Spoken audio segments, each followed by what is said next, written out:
प्रमेय 6.1 यदि किसी त्रिभुज की एक भुजा के समांतर अन्य दो भुजाओं को भिन्न भिन्न बिंदुओं पर प्रतिच्छेद करने के लिए एक रेखा खींची जाए तो ये अन्य दो भुजाएं एक ही अनुपात में विभाजित हो जाती है। अब इस क्वेश्चन को हम समझने की कोशिश करते हैं। कहना क्या जाता है, ये कह रहा है कि एक त्रिभुज है, कौन सा, ए बी सी।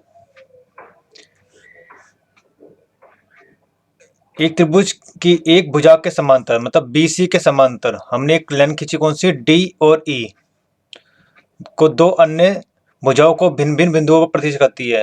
यानी ए बी को किस पर प्रतिच्छेद करती है, डी पर, और ए सी को किस पर प्रतिच्छेद करती है, ई पर। तो ये अन्य दो भुजाएं एक ही अनुपात में विभाजित हो जाती है। यानी ए डी अपॉन में डी बी, ए ई और ई सी क्या होती है, अनुपात में विभाजित हो जाती है। अब इस क्वेश्चन में जो जो वर्ड आए हैं जिसे हमें समझना चाहिए, हमें पता होना चाहिए इन शब्दों को कहते क्या है। स्टार्ट करते हैं सबसे पहले समांतर। अब समांतर रेखा कौन सी होती है, समांतर रेखा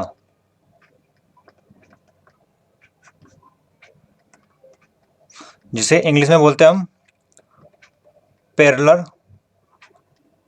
लाइन। ऐसी लाइन जो आपस में कभी नहीं मिलती, उन लाइन को या उन रेखाओं को क्या बोलते हैं हम, समांतर रेखा है। फॉर एग्जांपल ये हमारे पास दो लाइन है, ए और बी, पी और क्यू। जो इन दोनों के बीच की डिस्टेंस है वो हमेशा क्या रहेगी, समान रहेगी, इसलिए इसको हम क्या बोलते हैं, समांतर रेखा है। अब आगे पढ़ते हैं इसके आगे। दो भुजाओं को भिन्न भिन्न बिंदुओं पर प्रतिच्छेद करती है। प्रतिच्छेद मतलब करना, एक दूसरे को काटना, यानी ऐसे। अब प्रतिच्छेद रेखा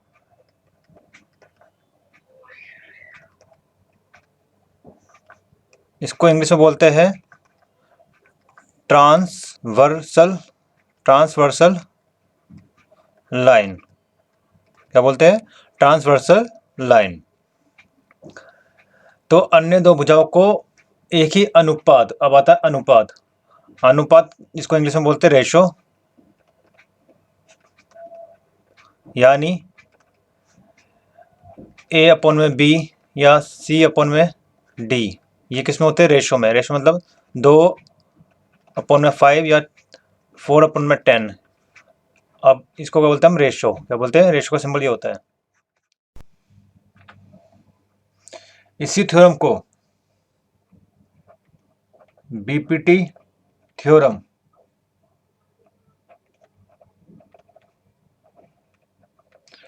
और थेल्स थ्योरम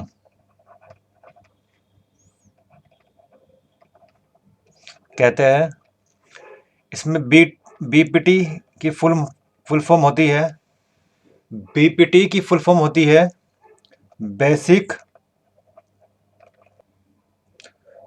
प्रोपोर्शनलिटी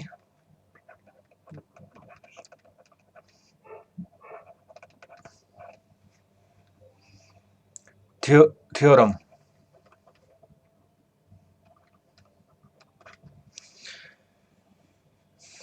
इसको हिंदी में बोलते हैं आधारभूत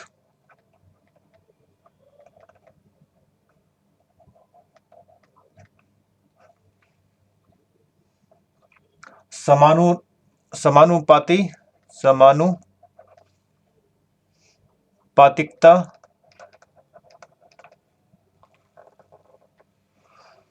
आधारभूत समानुपातिकता प्रमेय।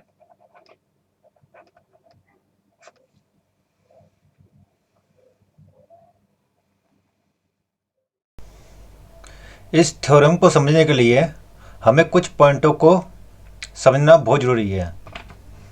फर्स्ट पॉइंट जो है, कोई भी त्रिभुज, फॉर एग्जांपल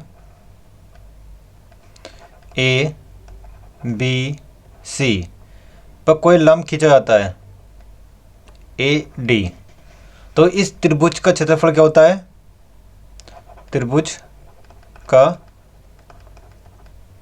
क्षेत्रफल क्या होता है, 1/2 आधार गुना लंब। अब आधार इसमें कौन सा होता है, आधार वो वाला पार्ट होता है जिस पर लंब डाला गया है, यानी किस पर डाला गया है, बी सी पर। तो बी सी और लंब क्या है, ए डी। तो ये तो हो गया हमारा आधार, पहला पॉइंट हमें याद रखना है। दूसरा पॉइंट, ए बी सी और डी, जब भी कोई त्रिभुज जिसका आधार क्या हो, सेम हो या समान हो, तो उनके जो क्षेत्रफल होते हैं वो क्या होते हैं, हमेशा बराबर होते हैं। यानी त्रिभुज ए बी सी, कौन सा, त्रिभुज ए बी सी बराबर होगा किसके, त्रिभुज ए बी डी के, ए बी डी के। क्यों, क्योंकि इनका जो बेस है, जो इनका आधार है वो क्या है, समान है, इसलिए ये क्या होंगे, दोनों बराबर होंगे। इसमें हमें ये याद रखना है इस थ्योरम के अंदर। तीसरा पॉइंट जो कि है, कोई भी लंब एक लाइन पर डाला जाए, किसी भी लाइन पर एक लंब डाला जाए, मान लो ये लाइन है ए बी, ए और बी, इसमें लंब डाला हमने सी और डी। अगर हमने यहाँ पे एक बिंदु ओ ले ली ई, तो ये ए ई पर भी लंब क्या है, समान है। इस क्वेश्चन में हमें इसके बारे में पता लगेगा। फॉर एग्जांपल ये पूरी ए बी जो लाइन है, इस पर लंब कौन सा है, ई एन है, और ये ए डी पे भी लंब है, ये हमें याद रखना है। अब हम थ्योरम करते हैं। इस थ्योरम को हल करने के लिए हमें इसमें कुछ रचनाएं करनी पड़ेगी। जैसे हमें B को E से मिलाना होगा और C को D से, और हमें ए बी पर लंब डालना पड़ेगा ई एन, और ए सी पर लंब डालना पड़ेगा डी एन। जो इस प्रकार है, जो रचना होने का कैसा आएगा, ऐसा। जैसे ये त्रिभुज है ए बी सी, इसमें हम रचना क्या करी, बी को ई से मिलाया है, बी को ई से मिलाया, सी को डी से मिलाया, और जो ई एन है वो लंब है किस पे, ए बी पर, और जो लंब है हमारा कौन सा, डी एम, किस पे है, ए सी पर। अब स्टार्ट करते हैं इस क्वेश्चन को करना। फर्स्ट सबसे पहले क्या लिखेंगे हम, दिया है, क्या दिया हमें क्वेश्चन में, कि त्रिभुज ए बी सी में डी ई समांतर है किसके, बी सी के। यह हमें क्वेश्चन में मेंशन है। हमें सिद्ध करना है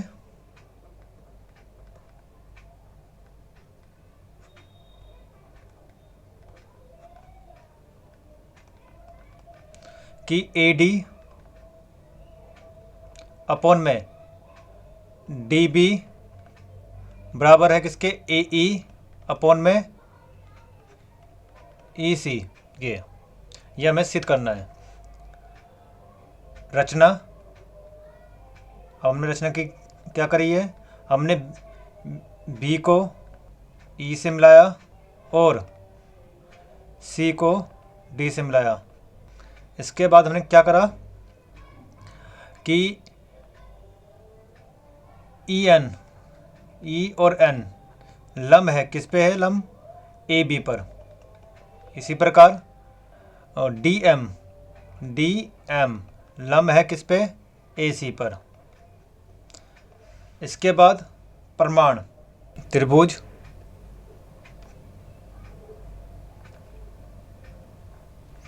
ए डी ई में ई एन क्या है, त्रिभुज का लंब है, त्रिभुज का लंब है।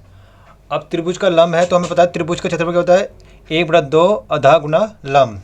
इसलिए हम लिखेंगे त्रिभुज ए डी ई का क्षेत्रफल क्या होगा, 1/2 आधा गुना लंब,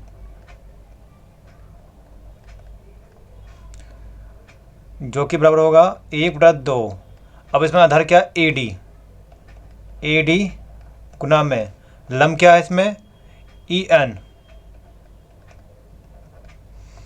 इसी प्रकार त्रिभुज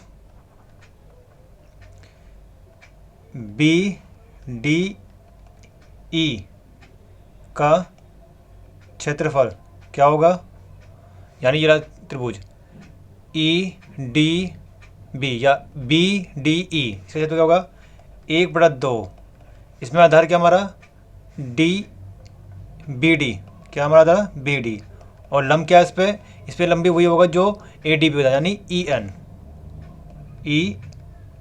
एन। अब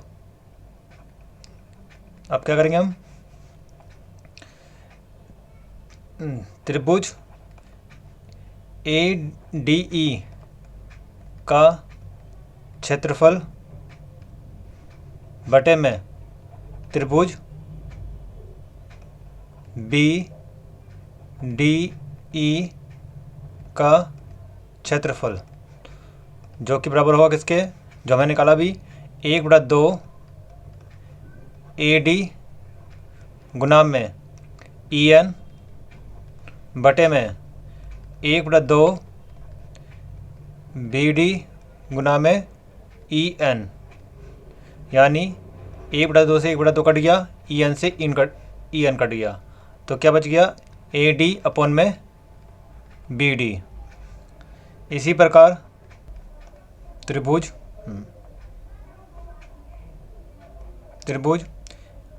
ए ई डी, यानी ये वाला पॉइंट ए ई डी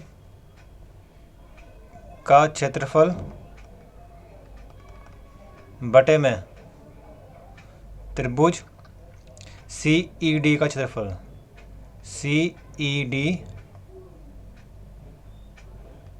का क्षेत्रफल, यानी 1/2 आधार ए ई और लंब क्या है इस पे डी एम।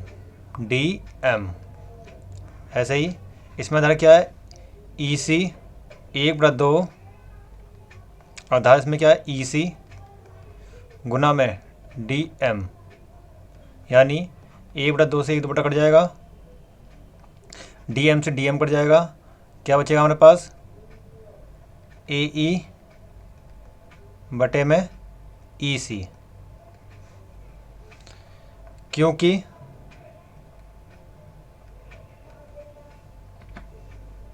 त्रिभुज बी डी ई तथा त्रिभुज सी ई डी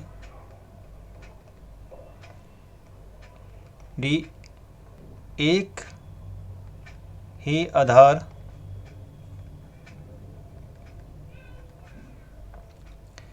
डी ई पर स्थित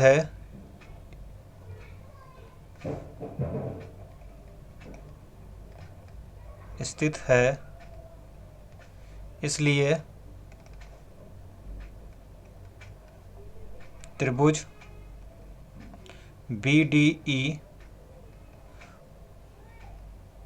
बराबर होगा त्रिभुज सी ई डी के। जो हमारा ये इक्वेशन थी वो क्या है, समीकरण 1 था, और समीकरण ये क्या था 2। समीकरण 1 तथा 2 से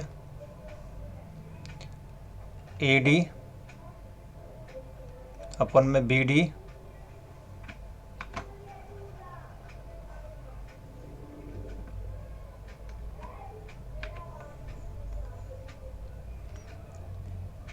ए डी अपन में बी डी बराबर है किसके ए ई बराबर ई सी के। यही हमें प्रूफ करना था, यही हमें सिद्ध करना था, तो इसको बोलेंगे डेट प्रूफ।